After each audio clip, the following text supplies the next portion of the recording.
Team leader introduce பண்ண போறோம். அந்த டீம் லீடருக்கு எனக்கு எடுத்து பாத்தீங்கன்னா இப்ப விஷால் இருக்காரு. அவருக்கு என்னைய மாதிரி எல்லா டிபார்ட்மெண்ட்லயும் ஒர்க் பண்ணிருக்காரு. அவர் அக்கௌண்ட்ஸ் பார்த்திருக்காரு, சைட்டும் பார்த்திருக்காரு. அதனால விஷால வந்து இந்த நம்ம ஆபரேஷன் மேனேஜரா இருந்தாரு, இப்ப வந்து அவர் டீம் லீடரா வந்து நாங்க ப்ரொமோட் பண்றோம். நான் 2 பேரும் சார்கிட்டையும் தீபக் சார்கிட்டையும் நான் ரொம்ப அட்மைட் பண்ற குவாலிட்டிஸ் அப்படின்னா, சார் வந்து ஒரு பாலிசி எப்பவுமே இருக்கும். இன்னைக்கு வேலை பார்க்குறான்னா அவனுக்கு இன்னைக்கு சம்பளம் போயிடணும் லேபருக்கு. அது நீ டிலே பண்ற அடுத்த நாள் போறன்ற எப்பவுமே இது பண்ண மாட்டாரு.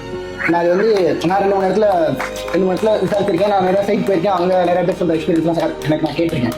ஆனால் எல்லாரோட நெகட்டிவ் ஷேட் என்ன இருக்குன்னா, வேலை பார்த்துட்டோம் சம்பளம் வரல அப்படின்ற. இப்போ எங்களுக்கு லேபர் டிமாண்டே இல்லாமல் போன காரணமே அதுதான். தீபக் சாருக்கு பற்றி நான் சொல்லணும்னா, நாங்கள் டிசைன் பண்ணுற பிடிஎஃப் வந்து அந்த குரூப்பில் வரும். அதில் ஒரு பாயிண்ட் தப்புனாலும் ஒரு பாயிண்ட் தப்புன்னு மார்க் ஆகி திரும்பி வரும். நான் ஃபர்ஸ்ட் வந்து இதே சின்ன சின்னதுக்கெல்லாம் மென்ஷன் பண்றாரு அப்படின்னு நான் ஃபீல் பண்ணிருக்கேன். ஆனா நான் நிறைய சைட் விசிட் பண்ணிருக்கேன்.